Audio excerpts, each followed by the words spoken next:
Hello and welcome to Behind the Bearcat with Northwest Career Services, where we chat with staff and faculty members across campus to get the story of their career path and how they became Bearcats. I am Travis Klein, Internship Coordinator with Career Services. And I'm Hannah Christian, the Assistant Director of Career Services. And today we're joined by Todd Weddle, who is the Senior Multimedia Specialist with University Marketing and Communications. Senior is the key word. Yeah. Thanks, guys, for having me. Absolutely. Thank you for being here. All right, Todd. So let's start with Senior Multimedia Specialist, right? Right on me. Okay, so multimedia. What kind of media? That means a lot of different medias, right? Different media. So what types of medias Multiple medias. do you work with?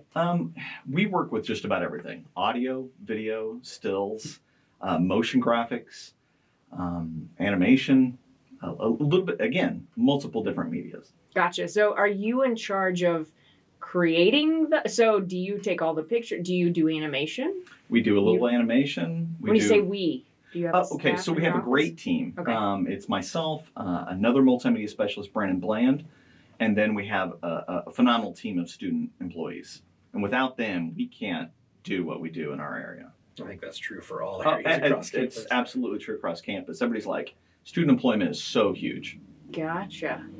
Okay, so photography. So what does a day in your life look like if you're doing all these different media? Like, how do you find things to go photograph? It's a mix. Do they come to you?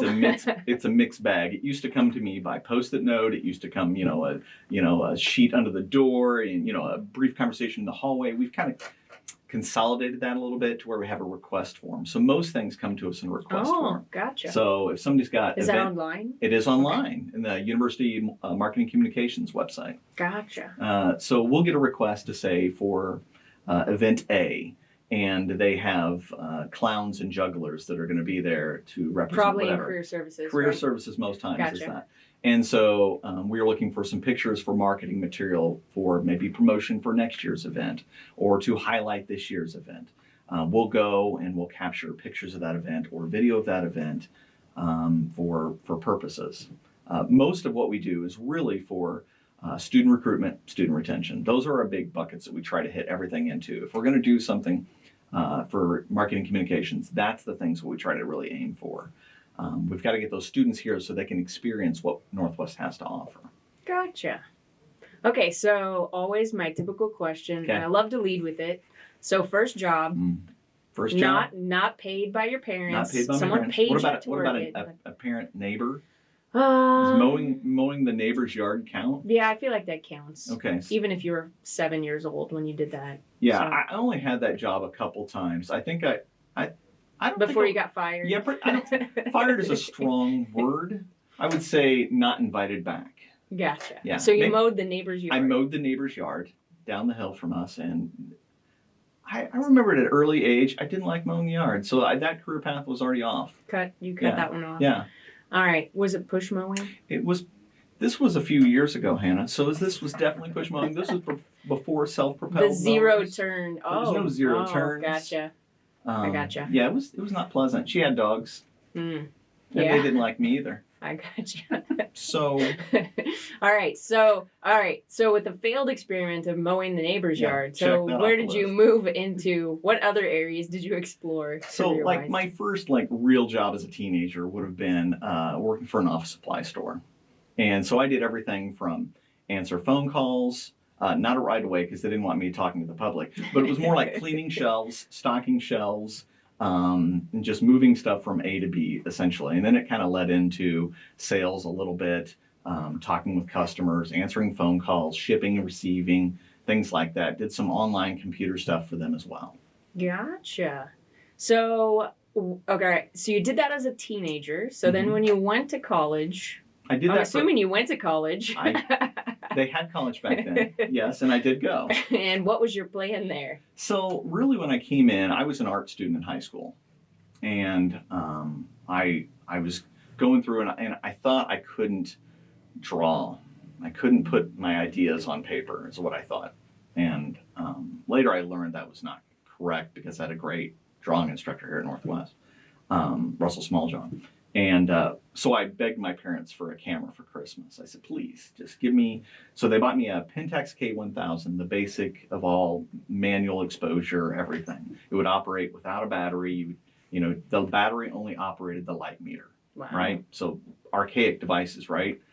Compared to today. And so I came in as an art student. I thought I was going to be here for just a few years and then leave to go to this elite graphic photography school in California. Way out of my price range, but dreams as a young individual, I'm like, I can get there. And I got here, and actually I started work before on campus before I was even a freshman. The summer before my freshman year, one of my good friends was in student media. And he says, hey, do you want a job for the summer? I'm like, sure, why not? It's taking pictures. I'm like, okay, what are you taking Perfect, pictures right of? up my alley. And he says, we're testing film out. We're moving from Tri-Pan and Tri-X film to T-Max, black and white film, Kodak T-Max. And you're like, you're both looking at me like, this is all right, weird. film cameras. I this know, is I did way just back a there. little bit of photography in enough. high school, but not enough to know that. And so we were just shooting everything. And it wasn't even on campus. It was just running rolls of film through your camera, processing them here. So I learned all of that behind the scenes stuff before I even started on campus. And that was just a great catapult to get me into the next level. Gotcha. And so I met my soon-to-be advisor, Laura Widmer, at that time. And I got a job my first semester working on student newspapers. I was a staff photographer on the newspaper. I wasn't paid yet until the second semester, but I was on staff. And I'm like, this is really cool. So what was your major then? Was it art? I was still or was undecided. It, oh, you're undecided. I was undecided Gotcha. at that point in time. But I kind of fell in with this journalism group because there was pictures. And I thought, oh, this is cool. I like taking pictures. And then I went to a workshop in Kansas City, a National Press Photographers Association workshop, suggested by my advisor, Laura Widmer. And I met Bill Epridge, Life magazine photographer, covered a lot of the campaign trails, covered the campaign trail for Bobby Kennedy, and he documented that assassination. I was a different era of my life. I didn't know the story behind everything with Bobby Kennedy and Robert Kennedy, really. And so his story and his pictures moved me so much, his compassion.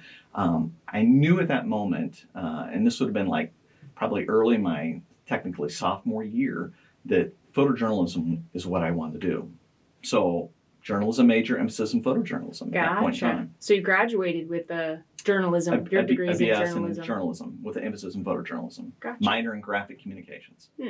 So, all right. So once again, graduating college. Yes, So how did you approach your job search? The newspaper, and that was strictly newspaper. I really wanted an internship.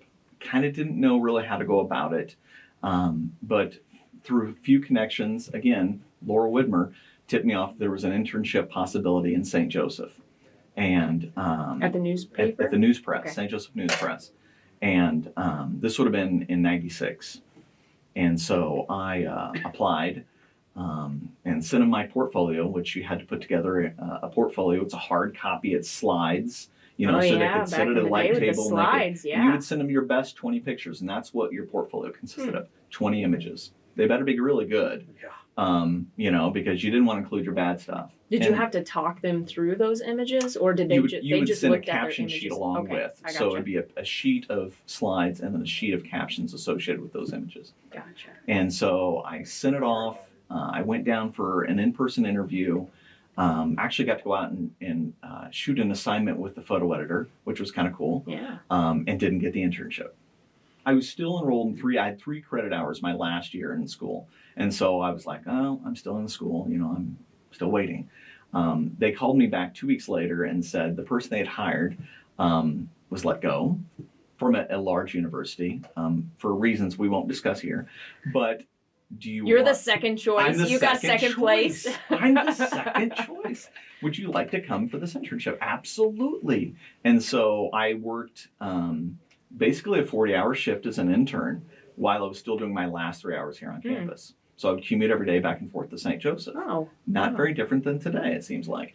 And so that internship kind of propelled me into the next realm. It landed me in my first job. So did you work at the news press for your first job? I did No. not. Where did I you did go not. for that? I went to the Sedalia Democrat, but my photo editor at the news press had worked with the managing editor at the Sedalia Democrat at a prior newspaper job.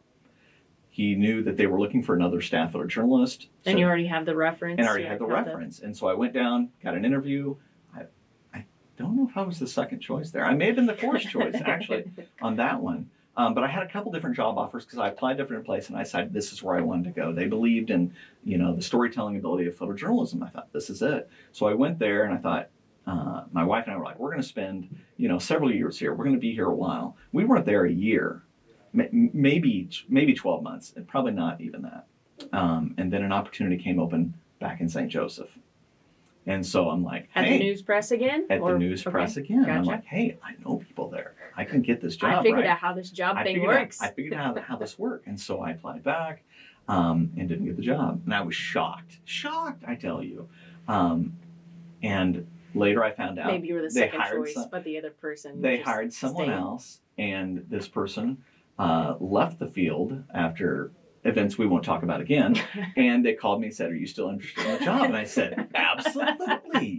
And so my wife and I packed up and moved back to this area of Missouri and worked there 18 plus years until I came here to Northwest. All right, so 18 years is a long time to be like, okay, I'm going to come to Northwest and especially kind of media. mix it up, right? That's 100 years in media. 100 years in media, right? So what brought you back to campus?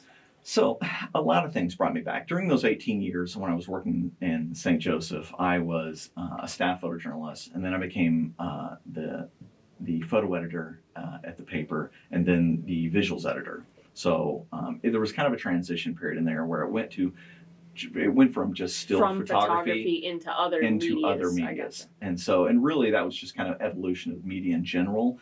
Things have kind of collided. When I was a student, journalism students hung out in the basement, broadcast students on the top floor, and we never really associated with one another. Now those days, those lines are blurred. It's all one media group.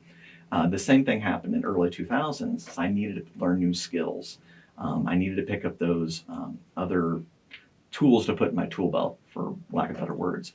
And so I started doing that. And as I kind of grew in that area, my then advisor, Laura Widmer, reached out to me and said, hey, do you want to be, I'd like to recommend you for a PAC member, a professional advisory committee member. And I said, that would be a great honor. Yeah, I would love to come back and kind of, share my wisdom. Share some wisdom with, students and kind of reconnect. It was that kind of got me reconnected with Northwest. I mean, I still had new people here, faculty members, things like that, but I really wasn't engaged with them on a regular basis at all. But that connection brought me back to Northwest.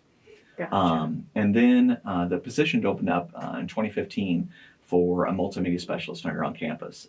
The university photographer that was here before me left, and I got a phone call about it and said, I think you should really apply. This would be a good fit for you. And so I applied, and lo and behold, here I am. You were the first choice. We'll go with that. I don't know, but that's okay too, right? I see some themes in your story, which is good because I feel like we don't hear that story. You never give enough, up. right? It's okay to be the second choice. It really is, because you just don't stop. Mm-hmm. You just kind of keep pushing. Think Okay, so. Oof, that was long. No, it was a long story. So, what's your favorite part of your job now? Oh my gosh. I think it's the same thing that is the favorite part about any job I've had. It's people. I love people. I love talking to people. I love hearing their stories. I like telling their stories. And that's what I am. I'm a storyteller. I'm a visual storyteller, but I'm still a storyteller. And so we have so many unique and amazing individuals here at Northwest, both faculty, staff, and students. I mean, amazing. They're inspiring, faculty, staff, and students. Just their journeys and how they got here and what their experiences are. I love to meet people and to tell their story. It inspires others. That's pretty powerful. That's my hope. My hope is that anything that you see or visualize of any of my work is you have an emotional response. You're connected to that individual somehow. You can see yourself in their shoes. be it a first-time freshman or a graduating senior. Like, I want to be that person someday. I love their story. Awesome. So any last, other than, I feel like out of your story, I've already gotten like, it's okay to be the backup. It's okay to be the second place person. I'm just going to be happy to be there, right? Anything besides that? Tips or tricks? Share?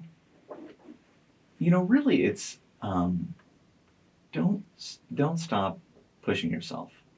And that's something I learned here, even from that first summer of learning to fail, almost, of what works and what doesn't work. But you have to keep trying because you can't stop evolving as as a worker, as a human being, right?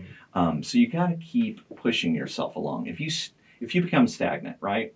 If you're like, man, I'm really good. I've arrived.